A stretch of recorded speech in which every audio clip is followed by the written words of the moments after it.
You know, we set up the redneck originally in the pinch point on this back cove. Stumbled upon probably the biggest shed we're gonna find today. No way.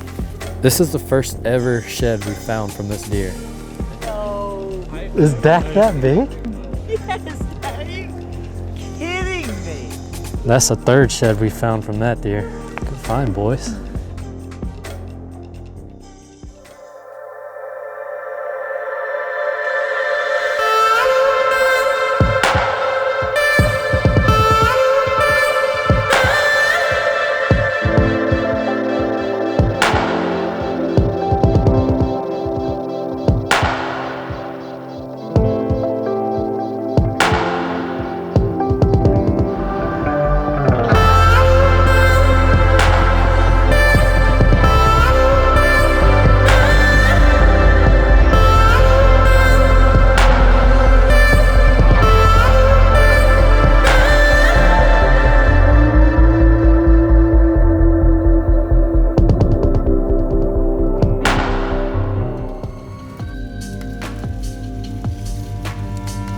Me and the guys are out at the home farm today getting some work done, and we're back up at this food plot where my family had a lot of success over Christmas break last year. We got a lot of questions on the website asking exactly how I had it set up and why it works so well, so we thought we'd take a second here and get the drone up in the air, show you guys some aerial shots of this spot, and talk a little bit about why it's set up so well. It really starts the year before, in 2019. I left beans. This is about a 15-acre ag field. And we get in here with the combine, it's pretty easy to leave this back little cove. It's 2 acres, 2.5 acres or so.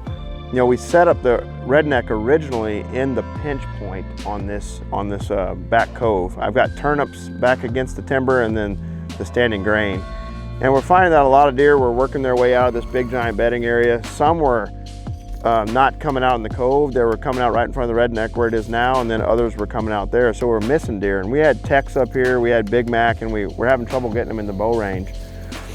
And so this year, I did a little bit differently, got the standing corn in here, and then this field drops off pretty steep, and I was able to back the redneck blind up against the edge of the drop off, and then it's just about 35 yards to the edge of the timber. And that natural movement that I observed the year before, whether they come out in the cove or just out of the main thicket here, they usually walk right down the top of this ridge out to the big open cut ag field, and it pinches them down between the timber. All the bedding right here is to the north. Really thick, used to run cattle in here, so lots of multi-floor rows, lots of ground level cover. I mean, you could walk up and down this field edge and the deer would never see you in the late season. So it works out really well. There's not really many deer that bed to the south of us because it's a big open pasture.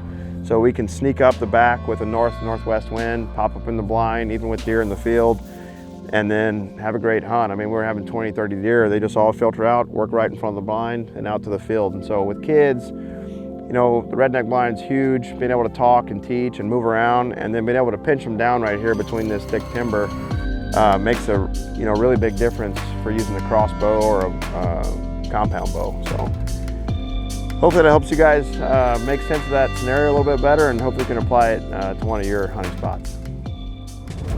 Well, it's kind of a nasty rainy day here in Iowa, but good conditions for finding sheds. I love this rainy type weather, dark sky. Really makes antlers pop and you don't miss as many. So we are heading down to the river farm, and to my knowledge, no one's been here in a number of months, really since probably late December, early January. So I have no idea what it looks like. I have no idea how many deer really spend time there during the shed season or how many antlers we'll find, but I'm excited to get back down there and check things out. Got a good crew coming. I got Max and Carson and Gavin with me, and then Grant and Mike will just be behind us a little bit. So got a lot of guys, gonna do some walking. We'll be at the farm in about 20 minutes.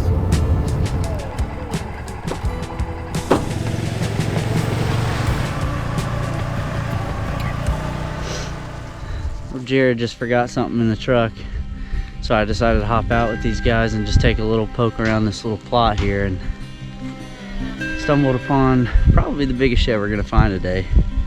I don't know what deer it is. I don't want to say it, but could be Merino. Can't wait to show Jared this. You can't make this stuff up if this actually is him. There's no way. There's no way. You cannot make this up. I went back to the truck to get a mic.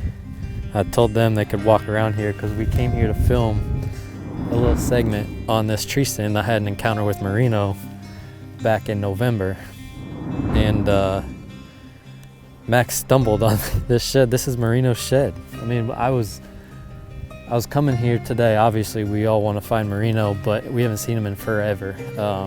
So I expected to either not find him or find him dead somewhere, which I was kind of hopeful just to figure out what happened.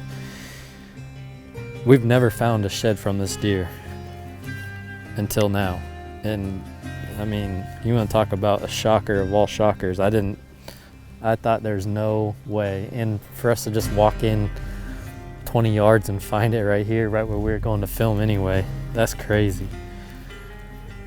It really makes me wonder how long this thing's been on the ground, because we thought either two things: either he was dead or he shed really early and we didn't recognize him on camera being a shed buck. So there's a possibility this thing was laying here when we were hunting that stand late season. I mean, we're 35 yards from the stand that we hunted him quite a bit out of. That's unbelievable. First ever Merino shed right there. All right, this stand over my right shoulder is the one that we are coming in to talk about, and just talk about how it's been a productive stand. And especially this past season, I encountered Merino here in mid-November, and then I killed the black-eyed 10 buck December 26th out of the same tree.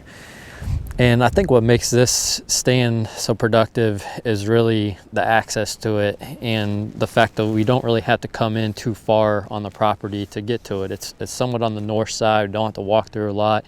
You know, in general, this river farm doesn't have the greatest access. You know, you have the river on one side, and then our access is from the other side. And so we have to be a little bit creative on how we come in. You know, when we come in, try to stay on the perimeter. This stand makes it pretty easy to stay on the outside and let the deer work to us. So we kind of walk in on a trail that we already have mowed into this stand, all the way to the back of the stand, and come in. We hunt this stand on a south wind.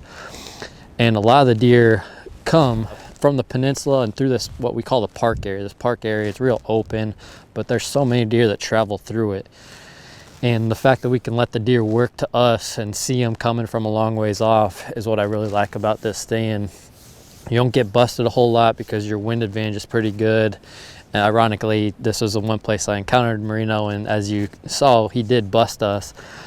I would say the one downside to this stand is the lack of cover. It's in a big cottonwood tree, and as you know, cottonwoods lose their cover pretty early on in the season. So I brought in cedar branches probably, I'd say every time I hunted this stand. So 3, 4, maybe 5 times I was bringing in new branches and cover, and it was tough. It's a hard tree to hunt from that regard, but it sets up really good to hunt this plot. This year we had brassicas in here. We've had brassicas in here the past couple of years, and it's set up really well. So I like this spot. This is one of the few permanent stands we have on this property, just because it makes a lot of sense, and I'm sure it'll continue to be a good spot in the coming years. On this property, we have a number of stands that are a lot riskier as far as access goes, and under the right conditions, they work. But this one's just not one of those. This is one of the more bulletproof setups that we have on this property. So, you know, we kind of make decisions based on the deer we're hunting and the conditions and all that,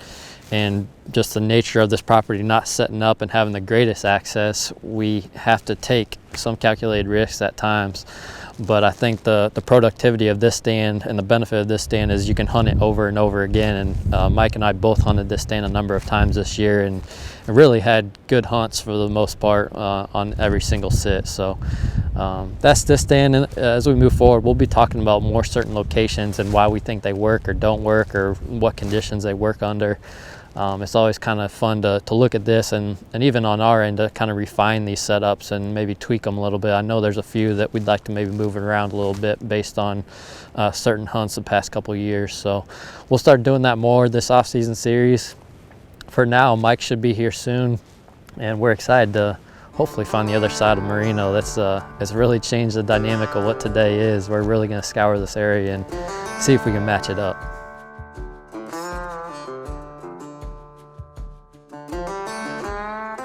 Well, the new interns just hollered at us to come over this way, so we're hoping they got good news. Man, that is not Merino. Guess who that is though? Crab claw. That is awesome. Little crab claw 10. That's the third shed we found from that deer. We knew he made it through the season, and that's a cool antler. They'll spread out and run through, walk to the pinch. Hey, look.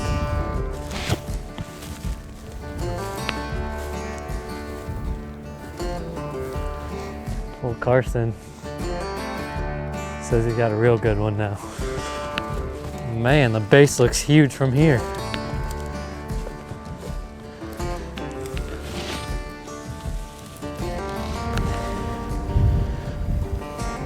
What antler is that? That's Dak. No. Is Dak that big? Yes, are you kidding me? That's the right side. For sure. What did I just say? I just said, what are the odds to find all 3 rights? That is way bigger than I thought it would be. Well, Mike is just pulling in now. So we haven't told him anything about these sheds yet. So we're gonna let him walk up on this Merino one and get his reaction. I know.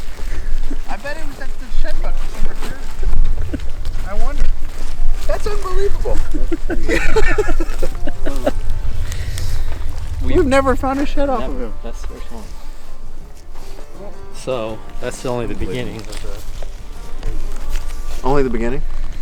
It gets better? Film the interview, and then all right, let's walk through the park while we're waiting.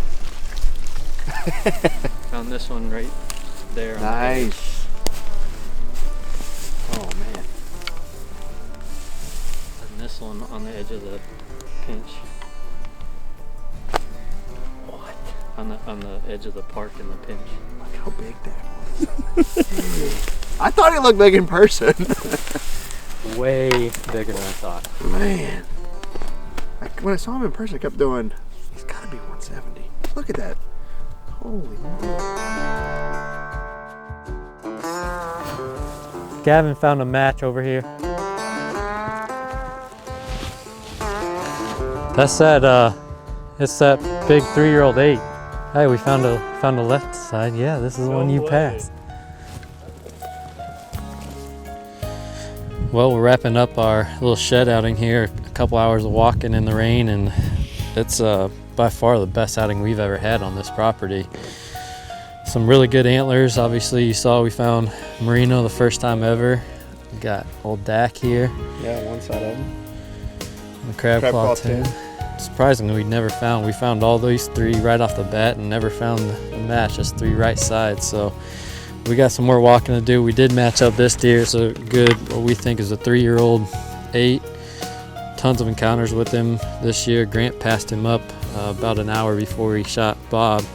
That was one of our better encounters from this season, but really cool to just find this many sheds on this year where we had such a tough winter and really no food as far as standing grain or anything down here. So it's good to see that these deer still spent a good amount of time throughout the winter, and really just confirmation that they're hopefully still alive. So excited to hopefully match some of these up. We'll be back out potentially this weekend and see if we can find some of these better sheds that are still laying out there somewhere. We don't think they can be too far away.